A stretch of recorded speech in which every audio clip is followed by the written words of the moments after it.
C'est quoi ta définition d'une clique? You said click? Yeah. My definition of a click is like maybe motherfuckers that you came up with. Sometimes those be the worst motherfuckers for you. But my definition of click is just a big ass ball of honesty, big ball of loyal. That's my definition of click. One of them is like my boys, my people, my friends that I grew up with. We had a clique and we was always tight. Nobody could ever like get in between us. You know, we just clicked. You know, as soon as we saw each other, boom, we knew exactly what was going on. And then, you know, another click is just like the press of a button. We just click and we right on.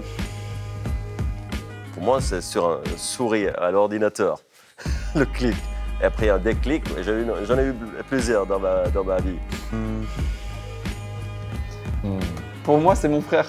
Donc en fait, une clique, moi je dirais qu'une clique n'a pas besoin d'être grande pour être puissante et pour être forte. T'as toujours eu le sens de la punchline. C'est pas mal ça. Ouais. Et moi je pense que ma vraie clique, c'est ceux qui m'appellent Florian. C'est ça la vraie clique. My definition of click is the closest thing to the love. Ma définition d'une clique? Ouais. Me dis pas le clip de Pro Tools, t'es sûr? Ouais. Tu veux que je te dise quoi? Il a fait ça. C'est Après, quoi? il me dit je suis pas un geek. C'est quoi la définition alors? Clic? Un clic, en un clic, on peut tout faire. Et merci. C'est un groupe de potes avec qui on restera pas toute la vie. Pourquoi pas toute la vie? Parce que sinon c'est une famille. A group of people who uplift you and inspire you to do better, and they reflect you just like you reflect yourself. That's a clique. You should never call a group of friends a clique if y'all do not really fuck with each other. So my friends, you see the motherfuckers over there? Squad, clique. Like, then it gets.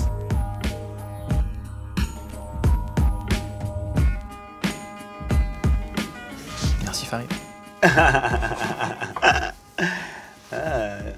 T'es drôle, hein. Pour moi, une clique, c'est des gens qui se ressemblent. Ouais. Voilà. Mais il fallait le bon temps de réflexion pour sortir les bons mots. Bienvenue dans notre clique, Farid. On se ressemble? Plus que tu crois. Salut, c'est Ayam. Et nous sommes sur Click and Chill. Hello, this is Kevin Parker from Tame Impala. Ouais, c'est Sneezy. I'm a Did a Catch and you are watching Click Talk.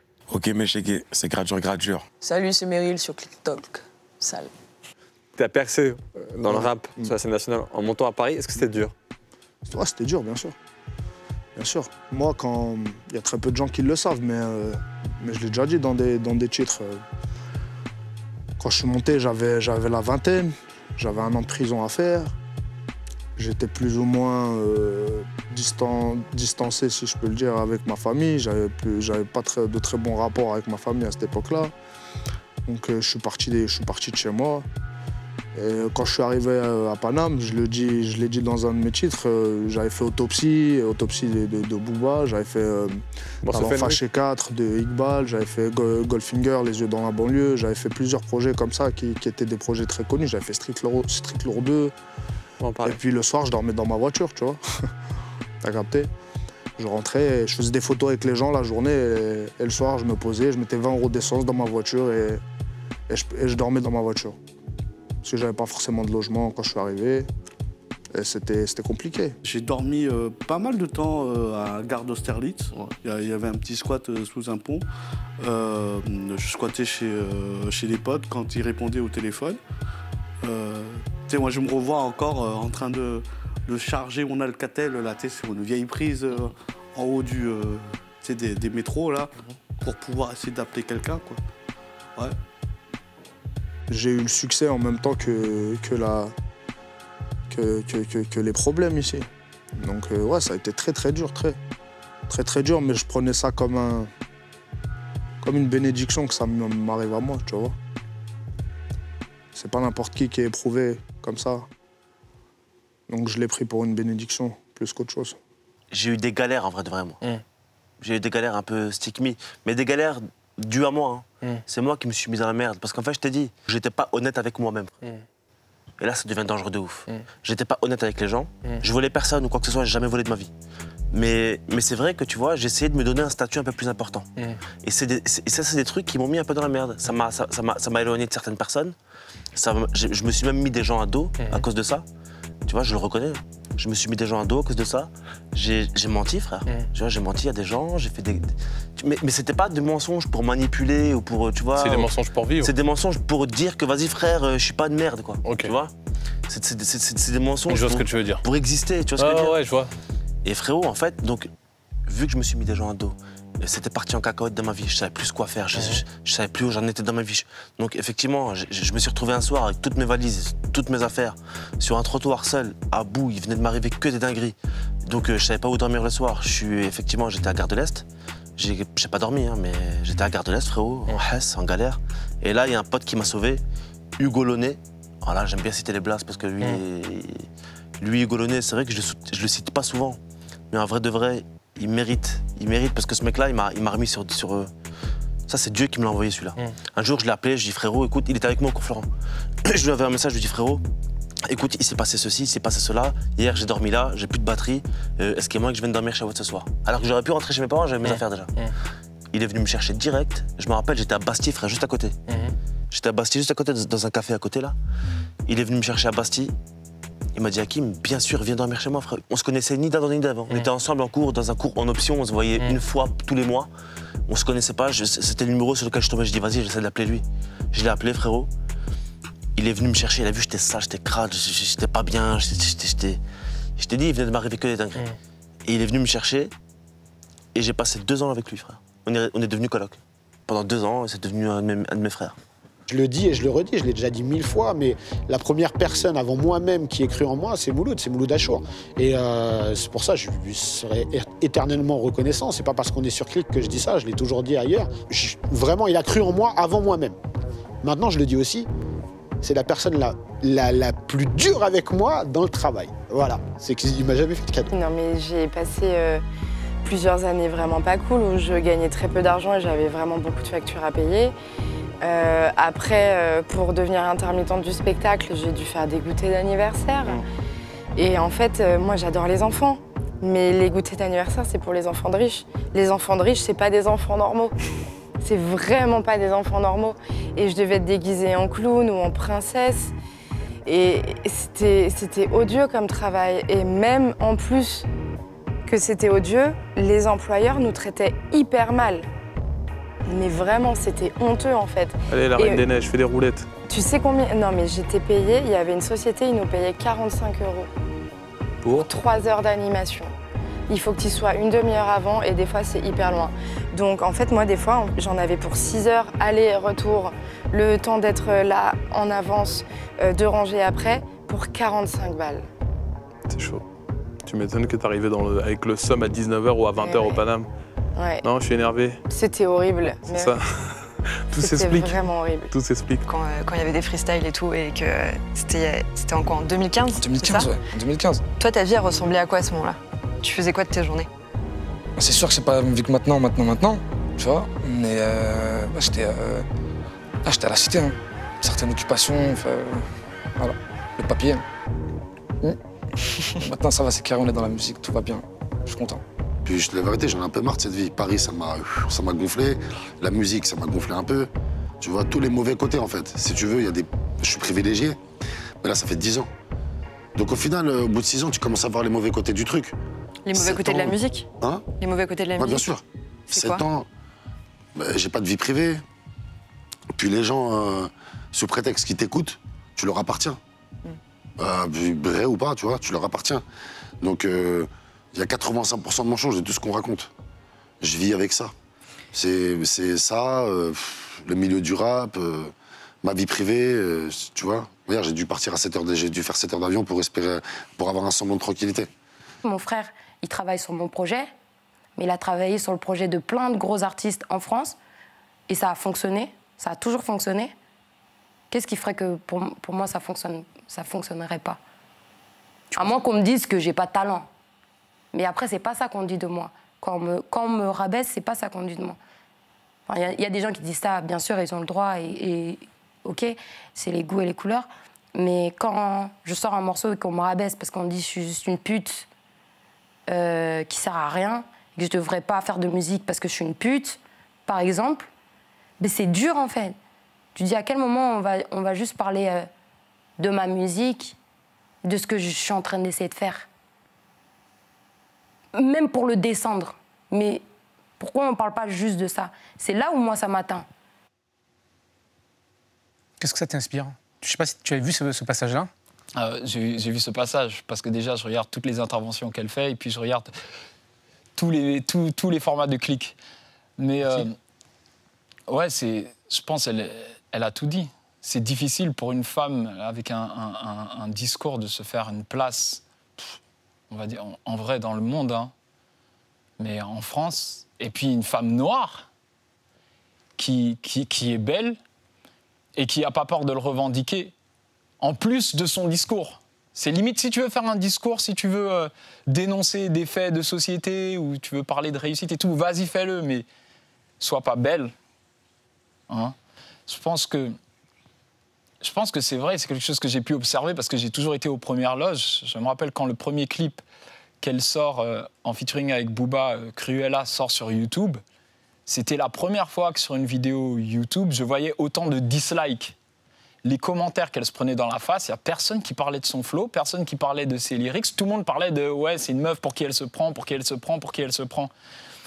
Et c'est quelque chose qui est archi, je veux dire, présent dans nos sociétés actuellement. Hein. C'est un gros problème.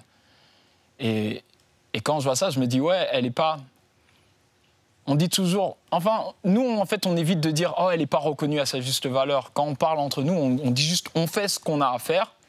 Si ça permet de déverrouiller des portes pour nous, tant mieux. Si ça ne le fait pas, ben, tant pis. Mais au moins, il y a quelqu'un dans le monde, quelque part, à qui le discours qu'elle tient va aider. Et c'est pour ça qu'elle continue de s'accrocher, elle continue de se battre. Hein. Mais je pense, ouais, c'est difficile. Et moi, quand je vois ça me fait toujours… ça me touche toujours parce que maintenant, j'ai une fille et je me dis, c'était difficile pour ma sœur. Ça fait 10 ans qu'on travaille ensemble. Je n'ai pas l'impression que ça a énormément changé. Bien sûr, grâce à Twitter, grâce à Facebook, on le voit aux Oscars, on le voit au César. Il y a des gens qui prennent la parole. Mais en vrai, on ne devrait pas être dans un monde où il faut prendre la parole pour que ce genre de choses… arrive, pour que les femmes aient leur place là où elles doivent avoir leur place, pour qu'une rappeuse dise j'ai envie de rapper et rappe et soit au numéro 1. T'as la pression? Non. Tu vas niquer le game? Oui. Tranquille. Est-ce que t'as déjà envisagé ce que tu pourrais faire si tu ne niquais pas le game? Ou t'as pas de place pour le doute? Il n'y a pas de doute parce qu'il n'y a pas d'autre option. La seule option, c'est le niquage de game. Maintenant, c'est les timings. Moi, je suis patiente. Tout vient d'en haut. Le succès pour moi, c'est chanter devant des gens. C'est être dans cette pièce. C'est avoir été hier à X Factor Italie. Pour moi, c'est déjà ça le succès. Chaque étape est tellement intense, je vis tellement intensément chaque step. Je m'arrête et je me dis, tu viens de faire ça, c'est super. Je me félicite et je continue. Pour paraphraser Kobalade, est-ce que c'est beau la vie d'artiste? Franchement, c'est beau. Ouais, c'est beau. C'est beau, il faut dire ce qui est. Je le disais tout à l'heure, on rencontre des… Tu vois, quand t'es artiste, c'est comme un repère parce que t'es entouré que d'artistes. Même les mecs derrière les caméras, ceux qui tiennent les perches, souvent c'est des artistes, ils ont des âmes d'artistes. Ils sont pas là pour rien, tu vois. Et donc j'ai l'impression d'être dans une grande famille, d'être avec plein de gens qui me ressemblent en fait. Qui me ressemblent, qui ont ce but commun, cette flamme. Et voilà, c'est ça qui me fait kiffer. Je me rappelle, j'avais rien, je traînais tous les jours dans le bas de scène. J'enchaînais, j'en surjoins, quand j'étais chou, j'allais voler. En cours, j'étais plutôt violent, en aucun cas, je me laissais faire. J'avais toujours ce qu'il faut, souvent apprécié par toutes les filles. Patrick, c'est par The Wire. J'ai eu envie de bicrave, j'ai harcelé de spies pour qu'il me pousse du shit. Quand tu vois ça, ça te fait gaulerie quand même. Ou ça te vénère? Non, ça fait rire, tu vois, mais lui Lui en particulier? Lui là, il est chaud. Il m'a fait au moins 15 vidéos, lui. Ah ouais? Sérieux? De la tête de Nous, on est tombés sur celle-là, on est mort. En fait, il faudrait, pour conjurer le sort, il faudrait que tu arrives à rapper comme Homer Simpson pour que plus personne, en fait, pense que t'es Homer Simpson qui rappe. Non, faut que lui, il rappe comme moi. Homer Simpson, il rappe comme toi? Ah, attends, je pense qu'on a peut-être une idée. On a peut-être une idée. Attends, t'es Homer, c'est sûr t'es Homer. Attends, donne-moi ça. Attends, moi je suis marge, vas-y. Tiens, comment? Tiens, regarde, moi je suis Barb Simpson, frère. Je suis Barb Simpson. Attendez, j'ai un autre truc. Attends avant de le mettre. Tiens. Attends, nous, regarde, on t'a écrit un petit freestyle, on va te faire tes bacs. Tiens. Attends, je vois un peu le truc là, mais c'est KO de fou. C'est le début pour que tu vois un peu le délire. Vas-y, fais-toi. Fais le début. Vas-y, j'essaye. Monsieur Burns, t'as pas de cheveux. Ce que je veux, moi, c'est sa monnaie. Famille Simpson, je pense qu'à eux. Chez Mo Fonce des Ohoney. Après, il faut que tu suives, hein. T'as compris le bail? Allez, on a sur tes bacs, nous, on est là. Vas-y, comment je te suis? Vas-y, attends, vas-y, t'enchaînes où? Bâtiment 7, vas-y. Toi, tu commences à bâtiment 7 et tu fais la fin, d'accord? Ok. 1-1, c'est pour tous mes gars du B7. Banks. Monsieur Burns n'a pas de cheveux. Ce que je veux, moi, c'est sa monnaie. Famille Simpson, je pense qu'à eux. Chez Mo Fonce des Ohoney. Tu penses que j'ai la voix cassée? Car t'as pas entendu mal. Bâtiment, c'est tout, canapé. Viens, frère, y a des barges. Every Springfield. Every Springfield, c'est pété. Bientôt, je pète le million. Flanders n'est qu'une pouca. Pour mes belles sœurs, je suis pas mignon. Ils vont finir dans la cave. Qu'on baladait au marladé.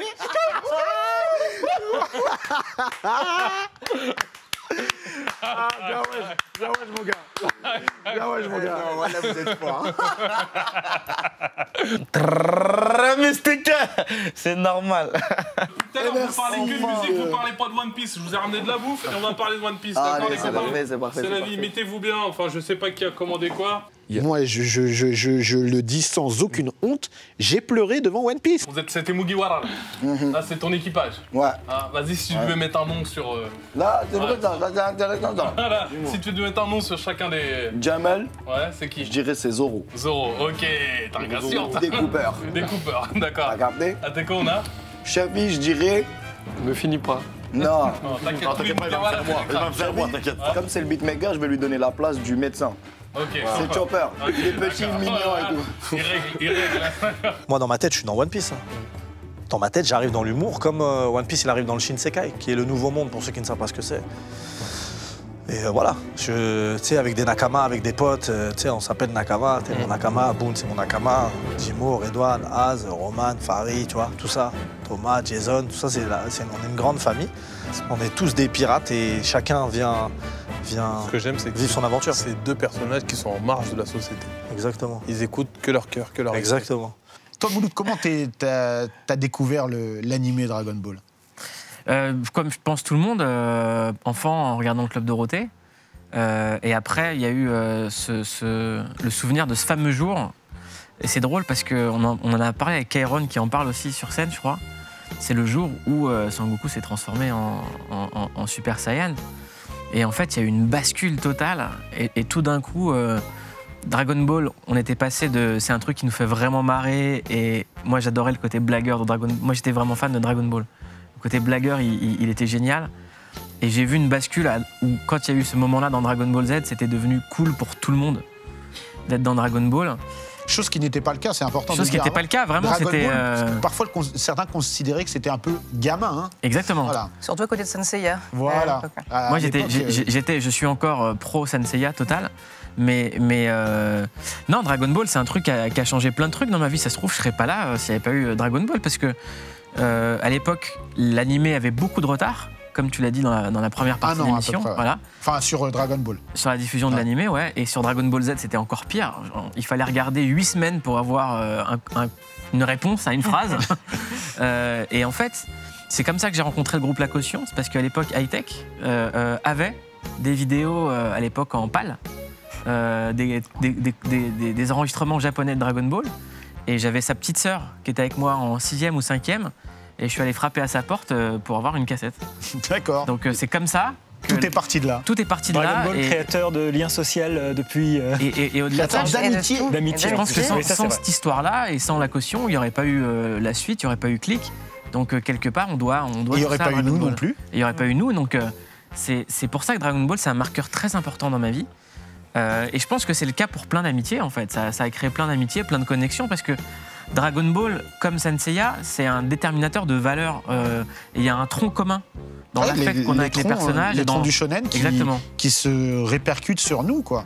Et c'est là où on voit où une œuvre, elle est importante ou pas. C'est-à-dire qu'il y a des animés, puisqu'on est dans la thématique, on va les regarder et puis on va peut-être les oublier. Il ne va pas y avoir forcément de répercussions sur nous. Là, Dragon Ball, on est sur quelque chose qui a marqué toutes les générations. J'ai eu la chance, grâce à Sébastien Melamide et notre ami Shahid, qu'on embrasse, de faire une voix dans le film Broly, le premier film où le Broly était canon, rentré dans l'histoire, voilà. Exactement. Et tu sais qui un petit perso. Tu vois c'était les questions qu'il fallait pas poser. Je suis très content. Je double. Il fait le seul mec qui se bat pas. C'est vrai. Il fait quand même le sous-fifre de Freezer, les gars. Je suis un sbire de Freezer. Un maître malicieux. Il est grave malicieux, c'est vrai. Dragon Ball Z, il est vraiment à part de tous. Et c'est la vérité qu'on sent, on sent quand même un peuple à part. On est vraiment à part, faut dire ce qui est. On est vraiment à part. Et sur le caractère, on est des végétas de ouf. Moi, je me lève le matin, je peux boire mon café, il y a un truc de je suis végéta x2. Tout à l'heure, j'ai pas été tout à fait honnête en disant que tu ne t'intéressais à rien qui intéressait les jeunes de ton âge quand tu étais plus jeune. Tu étais fan de Naruto. Alors j'ai une question con et je sais que tu auras une réponse intelligente à me faire.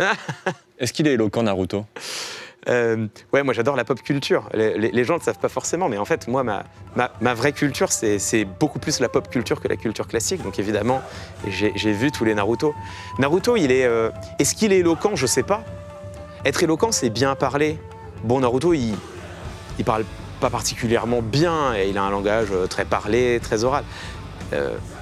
En revanche, il est très convaincant. En fait, Naruto, je sais pas si c'est un grand orateur, puis parce que bon, mon japonais est pas au top, Par contre, je sais que c'est un grand rhéteur. La caractéristique de Naruto, c'est qu'il arrive à convaincre tous les gens qui l'entourent de le rejoindre, y compris ses pires ennemis.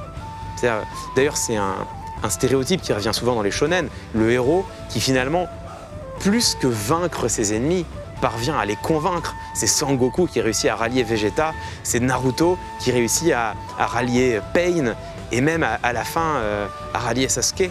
Et donc, pour réussir ça, il faut être extrêmement convaincant. Et comment ces héros sont-ils convaincants ?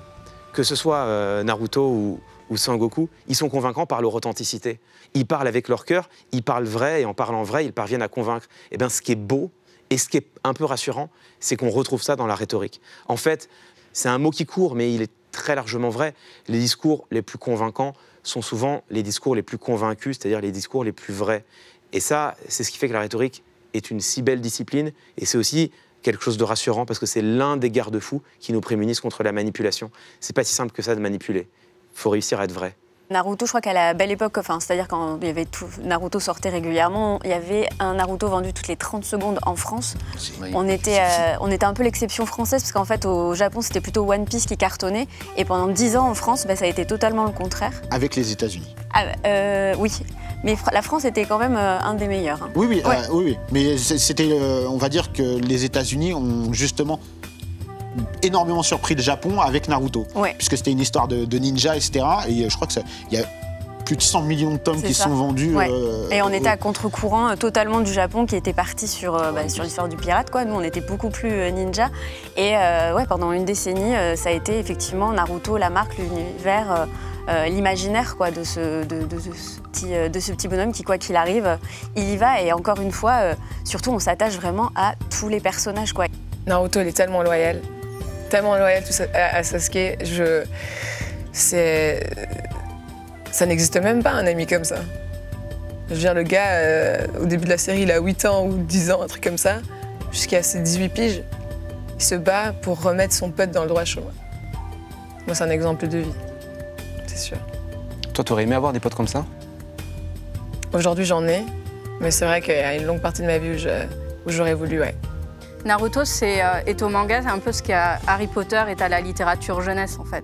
C'est vraiment quelque chose qui Si t'as pas les codes pour lire le manga, si t'es pas habitué, on te met ça dans les mains et c'est assez facile de grandir. Voilà, parce qu'il y a aussi cette évolution. On grandit avec Naruto comme des générations ont grandi avec Dragon Ball, avec Goku. Donc il y a ce côté-là et puis en fait c'est quelque chose qui te donne du goût, de la passion. Ça veut dire quoi d'ailleurs les mouvements de main qu'il y a sur la pochette de ton album? C'est du langage des signes en fait. Quand on met toutes les mains ensemble, ça veut dire help, H-E-L-P. Et voilà, c'était une manière de lancer un espèce d'appel à l'aide, mais sans trop le dire, quoi. Un peu qui je suis. Ce qui nous a fondés, nos fondamentaux, notre bagage émotionnel vient de notre enfance.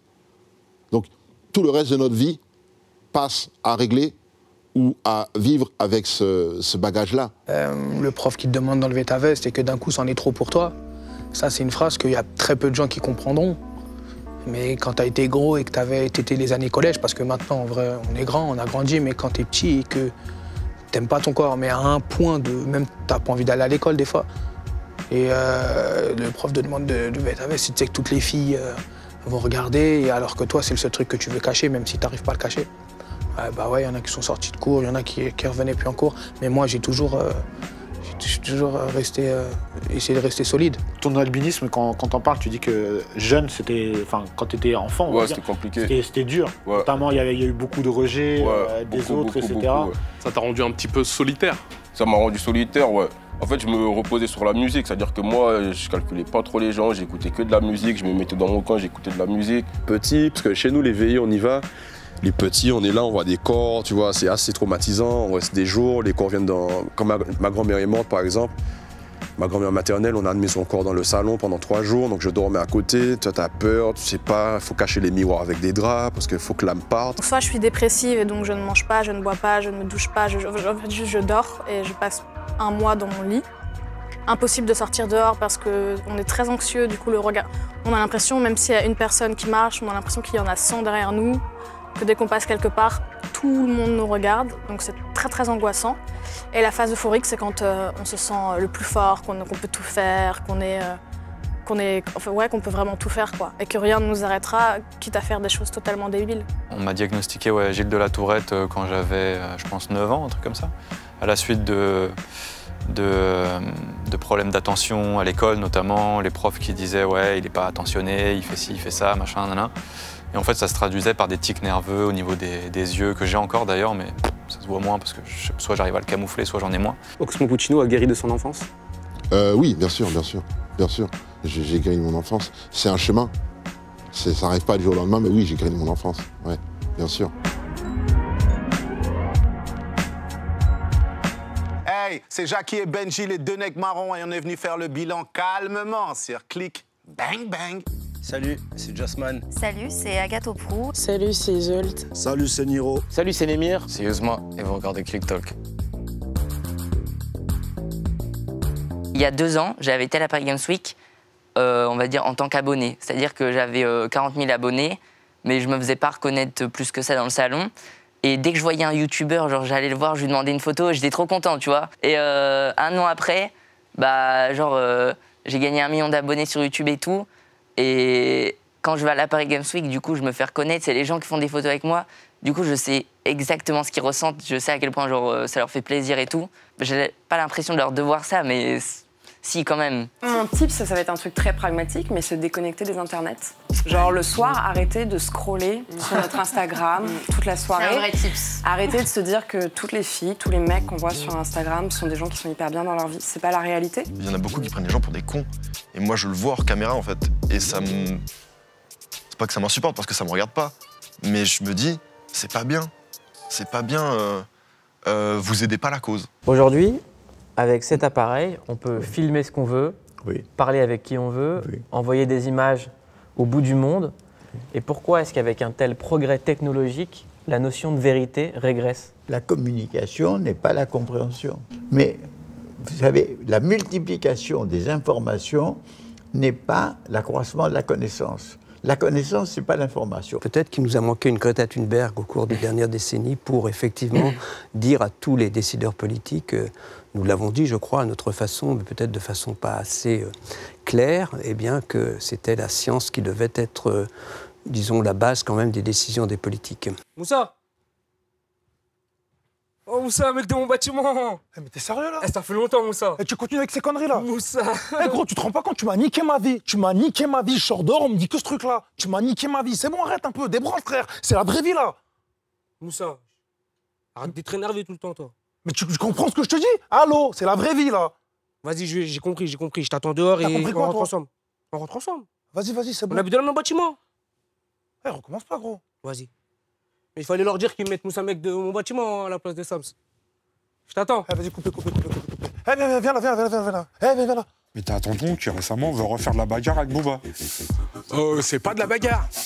À 1,5 million, je prends tout un commissariat, je vous dis direct. Ouais, mais par rapport à ce que tu disais tout à l'heure. Ouais, je vous le dis, moi. Que quand t'as fait de la lutte, tu t'es rendu compte que tu pouvais avoir le cul ou les couilles de sur la tête. Imagine, tu te retrouves avec les couilles de Booba sur la tête dans l'octogone.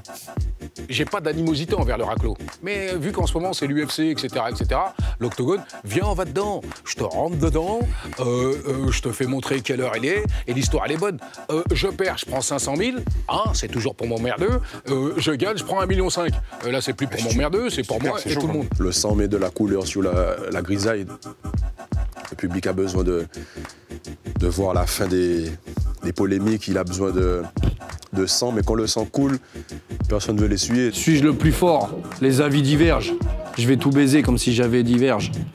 J'en ai fait d'autres après, ce gag de ce gag de T-Rex, ce gag de Fire's Gag. C'est une attaque de Street Fighter. S'il y avait un perso Seth Gecko, t'aurais l'attaque Fire's Gag. Le clash ne fait que grossir par rapport à l'ego. Par rapport à oh là là, c'est la honte, faut que je défende mon steak, parce qu'on est comme des chiens qui défendent une gamelle, mais au final, on est juste dans une arène en train de divertir des gens qui vont pas assumer les conséquences des clashs, puisque parfois des gens partent en clash, ou des gens comme moi, le clash ne reste jamais musical. Il faut le marteler, surtout dans les médias. Le niveau de violence policière est sans précédent depuis la guerre d'Algérie. C'est objectif. Les données sont objectives.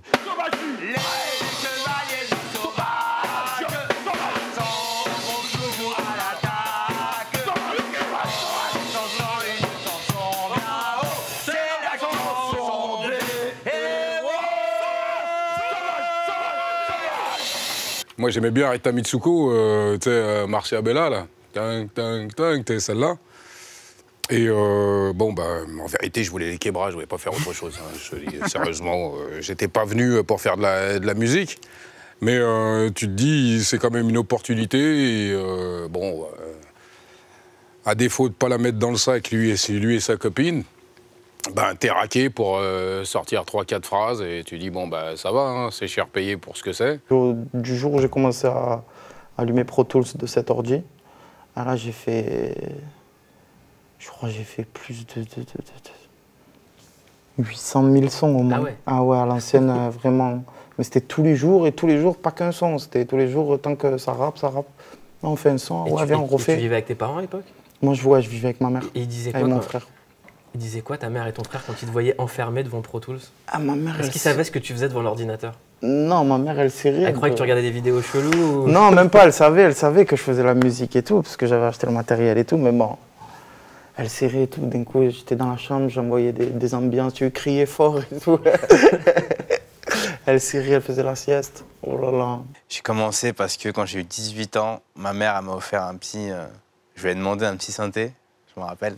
Je lui ai demandé un petit synthétiseur et elle m'a dit ok, vas-y, je vais t'offrir ça et tout. Paf. Elle m'offre un petit synthé chez moi. Je télécharge un séquenceur qui s'appelle Reason et je me mets à faire des prods chez moi. Et la première chose que je fais, c'est faire du sample, en fait. Et juste le fait de couper des anciennes musiques et de les accélérer, tu vois, et d'entendre la voix pitchée en aigu, ça me faisait kiffer de ouf, tu vois. Et après, j'ai continué, j'ai pas lâché. Aujourd'hui, je suis chez Click. Merci de m'avoir invité, c'est incroyable. Moi, je vous le disais tout à l'heure, je regarde Click depuis très longtemps et être là, c'est juste fou. Le succès pour moi, c'est chanter devant des gens. C'est être dans cette pièce. Jamais un jour je me suis dit que je vais être chez Click comme ça. Click, frérot, c'est la mif de ouf. Click, on est tellement heureux d'être sur Click, on est tellement heureux de bosser ici, frérot. Bah, ça fait plaisir, je regarde Click et tout. Ça régale, je suis content. Franchement, je suis content. Cet été, j'étais en vacances et il y avait une bande de jeunes qui disent qu'est-ce que vous écoutez. Je leur dis qu'est-ce que vous écoutez. Ils me disent on écoute de la Joule. C'est quoi la Joule? Je dis bah, c'est les mecs qui font de la musique à la Joule. D'accord. C'est les copains, c'est Bah oui, Bernard, c'est DJ. c'est les amis, c'est les potes, c'est la famille. C'est la zone, comme on dit. C'est une Joule quand on les voit. Ah ça c'est quoi ça? C'est une Joule, ça veut dire c'est la Honda. On ne trahit pas la Honda. Ok. J'ai bien fait de venir aujourd'hui. Oui, t'inquiète pas. Parce qu'au début tu dois dire on m'a copié. Donc tu Au dois être début, vénère. tu te dis un peu ça, tu Ouais. te dis ah ça me... Mais en fait non, en fait c'est devenu un style, je pense. C'est une Joule. Ceux qui font de la Joule, c'est pas spécialement les jeunes, c'est les mecs qui sont vus que tu vendais. C'est des gens qui avaient déjà des carrières et qui ont fait des morceaux de Joule. Ah ouais, après c'est peut-être que tant mieux, C'est la trouvaille de la décennie, c'est le mec qui a Tu peux faire ton blaze avec les doigts, c'est bon, tu vois. Ouais, mais le branding.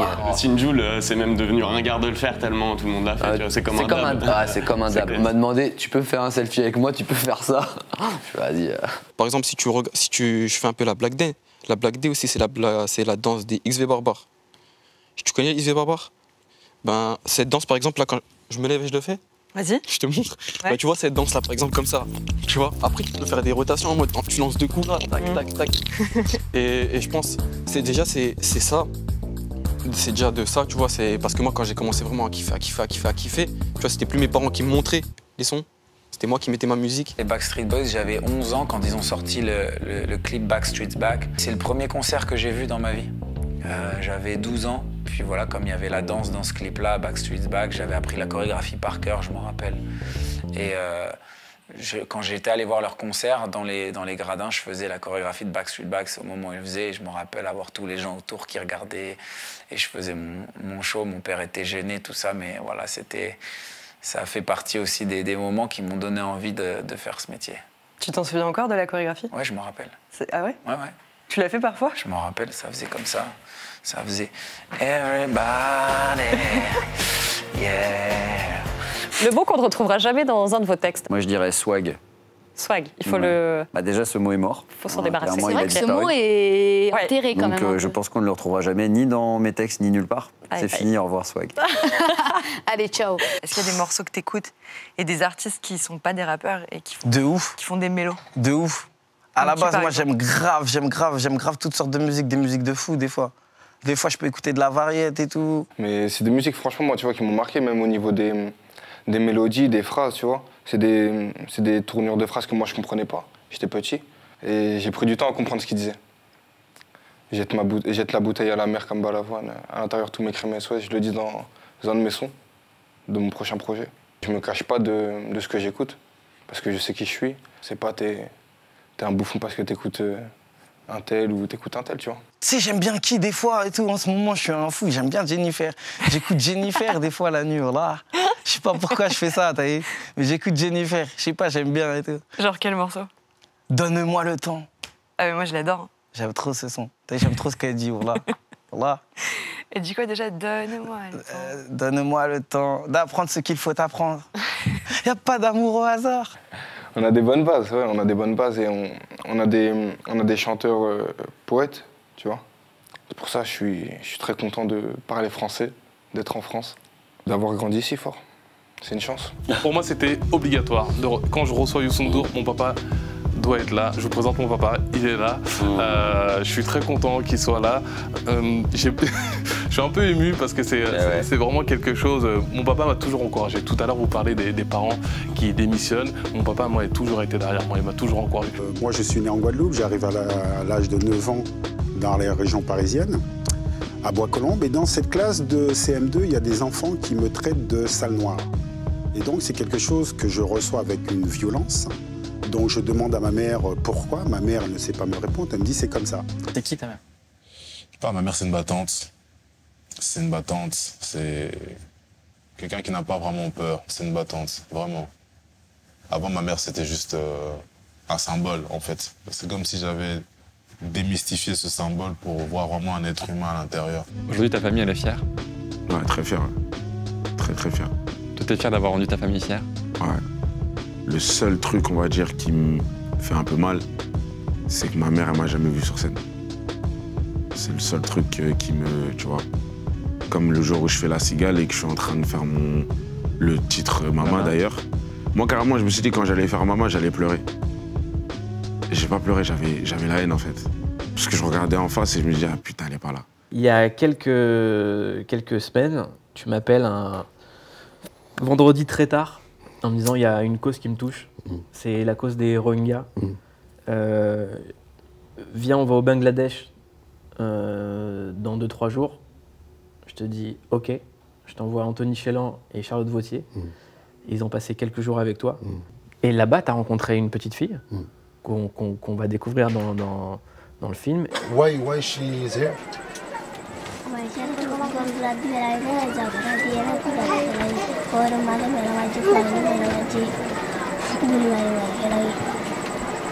I have no parents.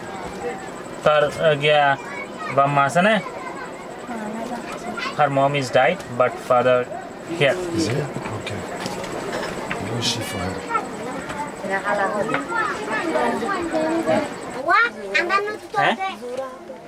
Johora Khatu, honor Boshok Dureba.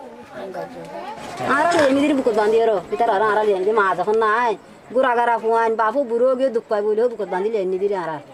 Donc, comme je l'expliquais, je le racontais à mes proches, à mes trucs et tout, tu vois, j'ai rencontré 200, 300, 400, 500 enfants, tu vois.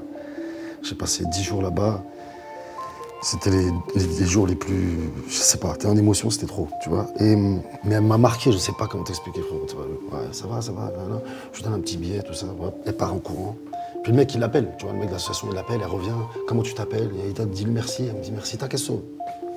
J'en ai vu plein des enfants, tu vois. Je me retourne, on regarde et tout, on regarde. Il y a un truc qui me dit, hey, va, descends, va voir, va. Je sais pas, je t'ai vu, je sais pas, frérot. Si la voix, elle est tendue, qu'est-ce qu'il y a? Qu'est-ce qu'il y a? Ouais, on comprend pas, tu vois, mais je lui fais le signe de l'argent. Elle est où l'argent? Elle montre les mecs, tu vois, il y avait des mecs, tu vois, 25, 30 ans, je sais pas, tu vois, elle me les montre, elle commence à pleurer. Je comprends qu'elle s'est fait voler. Bref, je voulais les tuer, les mecs, t'as vu, je voulais les tuer, je me suis roté, voilà, elle a rien déjà, la pauvre, tout, c'était compliqué. En plus, je te dis, elle a un visage, tu vois, ça m'a marqué, mais... Même quand t'es en prison en France, t'as des activités. Mais dans les plus folles prisons, tu te lèves, tu manges et tu dors. T'as que ça à faire en vrai, tu vois. Elle est libre, quelque part, elle a 12 piges. Et c'est comme si elle avait pris une perpétuité dans une prison de fou, dans un pays de fou. Elle connaît ni une artiste, elle connaît ni une poupée, elle connaît ni une ville, elle connaît rien, frère. I think it's very important that I represent for refugees because, you know, like I said, I will always be a refugee no matter where I get in life or my status or whatever it is. I'm proud of it. It's who I am. It's part of me, and it's nothing that I'll ever be ashamed of. And I just want people, refugees, to, you know, accept themselves and know that there is nothing wrong with them, even when the world looks at them differently and treats them differently. On a des choses à l'intérieur, ça se voit pas de l'extérieur. Bah oui, de l'extérieur, on n'est que enfant d'immigrés, mais à l'intérieur, j'ai des histoires. Moi, j'en avais plein, et la maman, ça m'étouffait. Ajarama baba, Jafuda non Youssouf mi haalo pulaar seeɗa quoi a jarama par ce que neɗɗo ene yiɗi ko jibini an ka ɓiyam mo ponmi heɓde caggal muɗum nde won noon a tampinanimi quoi donc noon saɗa jogui haqqille saɗa walla wallu ɓiye Youssou Ndour merci beaucoup. Merci beaucoup. Merci Souleymane Gabo. Merci Youssouf. C'est Capri Caroles, c'est au-dessus de jovial. C'est-à-dire l'ambiance, elle est trop... Tu ne peux pas t'énerver dans cette ambiance-là. Si tu t'énerves, c'est bizarre. Il manquait ce mot, donc tu l'as inventé. Ouais, je l'ai inventé, bientôt dans le dictionnaire. T'as enregistré un morceau qui s'appelle Violet, qui a part dans le cul. Il n'est jamais sorti. Il est où ce morceau? Dans mon téléphone. Tu le veux? Allez. Non. C'était capricarolesque. Ouais, c'était vraiment capricarolesque. Juste avant, le temps pour nous, parce qu'avec les équipes, en préparant l'émission, en tapant Jordan et Georges Eddy, on est tombé sur ça. Georges, regardez cette photo de vous avec Michael Jordan. Alors, pourquoi? C'est ce look. Freddie Mercury. Quel est ce look, Georges? Déjà, quelle est l'année? On veut savoir, nous. Parce que, C'était franchement, la coupe magnifique. 90. Ambiance zaïroise. C'est quand il est venu. Zaïkos, Zaza. Pour Nike à la Sergio André, une salle de 1500 places et 10 000 personnes se sont pointées. Et moi qui animais la journée, je devais dire à 8 000 personnes de rentrer chez eux.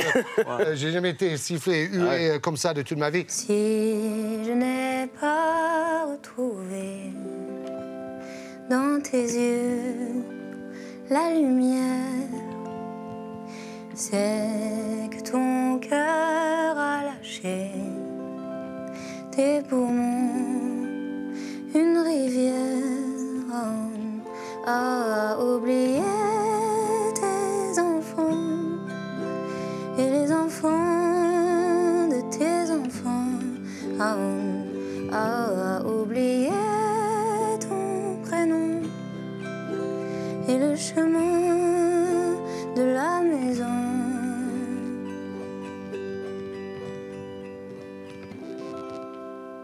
Apparemment, tu t'es fait draguer en prison par une surveillante. Non, je sortais avec une surveillante en prison.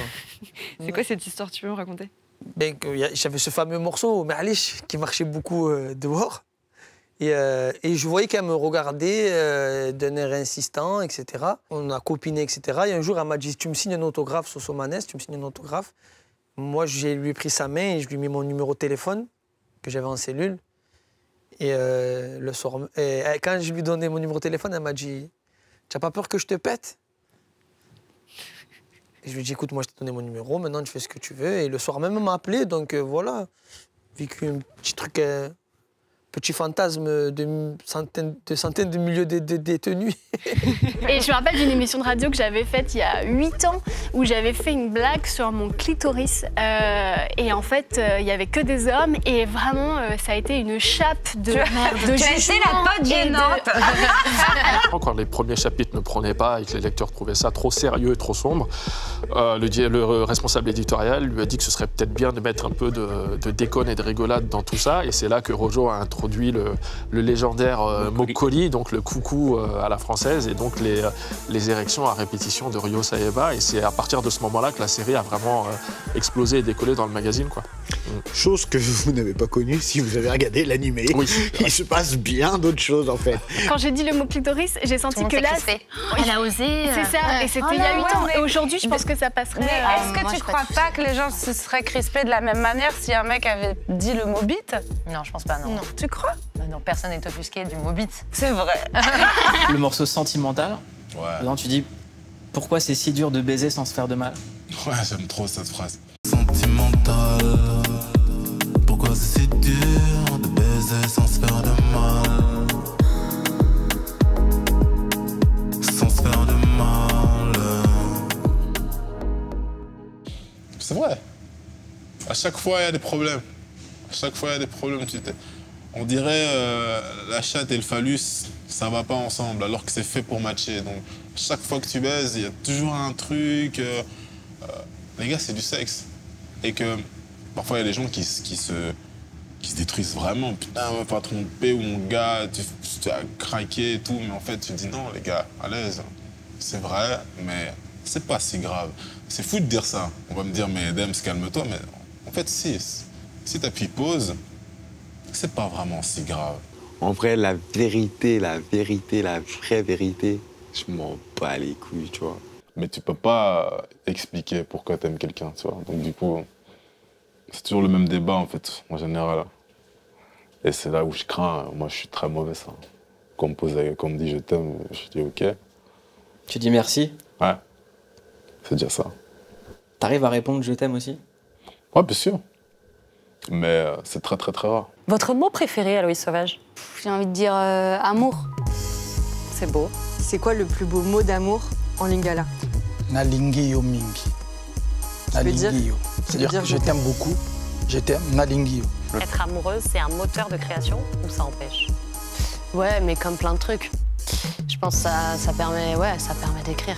Il faut écrire quand on est amoureux, sinon c'est dur. Question un peu con, mais c'est quoi le mieux pour écrire? C'est d'être heureux en couple ou d'avoir avec une bonne grosse rupture? Non, une bonne grosse rupture.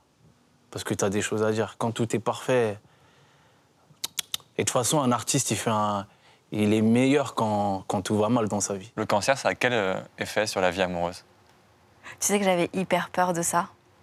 J'avais peur de me perdre en tant que femme dans mon intimité, justement. Et avant de commencer la chimio, donc mon mec de l'époque, je lui mettais des pressions pour qu'il ne change absolument rien dans son approche de mon corps, de notre désir, etc.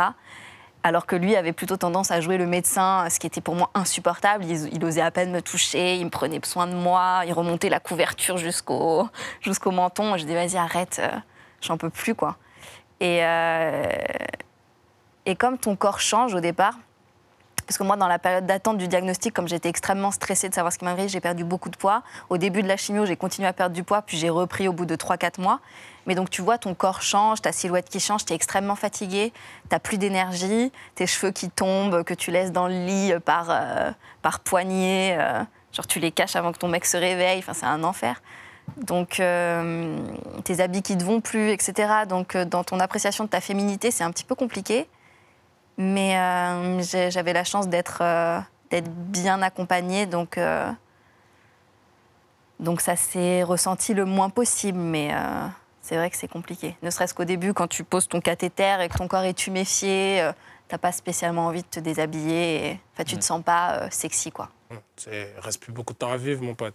Ça a trop vite la vie, tu vois. Là, en ce moment, les jours, vraiment, ils ressemblent à des heures et les mois ressemblent à des jours.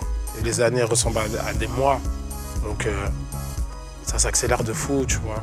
Et je pense qu'aujourd'hui, je suis sur un truc où je profite, tu vois. J'essaie de profiter. Et il y a des trucs dans ma vie, tu vois, comme le décès de ma mère qui ont fait que j'ai relativisé sur plein de trucs. Je relativise sur plein de trucs. T'as vu, j'ai perdu la personne la plus importante au monde pour moi. Tous mes repères, ils sont partis avec elle. Donc aujourd'hui, il peut m'arriver ci, il peut m'arriver ça. Ça peut me toucher, mais j'avance. Hein. J'ai avancé, elle est partie, j'ai avancé. Là, aujourd'hui, je suis obligé d'avancer, tu vois. Mais voilà, un petit hommage à DJ Mehdi, un vrai mec, c'était un vrai mec. Ouais. C'était un vrai mec. C'était le plus instruit d'entre nous, déjà. Il était très instruit et c'était le plus radical, contrairement à ce qu'on peut penser. Okay. Ouais, moi, des fois, je lui disais, vas-y, viens, on fait un petit single. J'étais dans le ghetto. Viens, on fait un petit single. Il voulait pas, Mehdi. Ah, il voulait pas. Ah ouais? Ah ouais. Lui, c'était radical. Les morceaux de 8 minutes de Le combat continue, avec les gros arrangements et tout ça, là, c'est... Ouais, lui, c'est ça. Lui, c'est ça. Et même quand tu regardes... Au contraire, non, pas sa du carrière tout. dans l'électro, non, pas après, du tu tout. vois, j'aurais cru... Justement, quand il a fait de l'électro, il a fait de l'électro pour dire, j'ai plus envie de faire ça, moi je vais faire ça. Tu vois? Radical, ouais. Je vais faire ça. Et il faisait ce qu'il avait envie de faire, ce mec-là.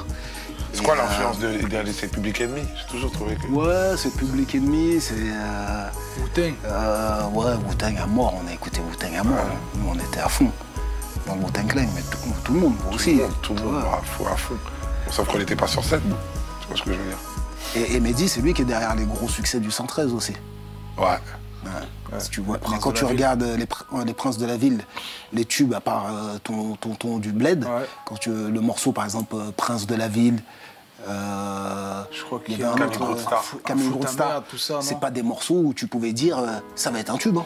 Ouais. Même... C'était pas fait pour ça. Hein. Mais moi, c'était des expériences musicales. Hein, mais pour moi, Mehdi, après, peut-être que je me trompe, il faudra me corriger et tout, mais de l'histoire que je connais du rap français, le son de Mehdi, pas sur Ideal J, sur 113, c'est-à-dire Camille Grotstar, les Princes de la Ville. Après, je sais pas, hein, franchement, corrigez-moi. Pour moi, c'est le seul son que la France a inventé, que les Carrés n'ont pas inventé. C'est-à-dire que tout ce qu'on a fait, c'est le son, je sais pas, la Lunatique, c'est Mobb Deep, la trappe, ça vient d'Atlanta, tout ça. Tu vois, en fait, voilà, mais c'est pas grave, tu vois. Le seul son, pour moi, qu'on a, aux States, il y a le son de Reza, il y a le son de Avoc, il y a le son de Dre, il y a le son de tout le monde, Timbaland, voilà. Ça vient toujours de quelque part, le R&B qu'on a fait, sur les mais le seul son qui est inventé, qui est inédit, qui est jamais vu de nulle part, tu peux pas dire à un étranger genre en mode ah non mais ça vous avez fait comme, pour moi c'est le son de 113, Camille Grotstar, Prince de la Ville, Mehdi c'est le seul exemple de son inventé du rap français. On va se dire au revoir en silence. Vu le bruit qu'il y a, c'est compliqué.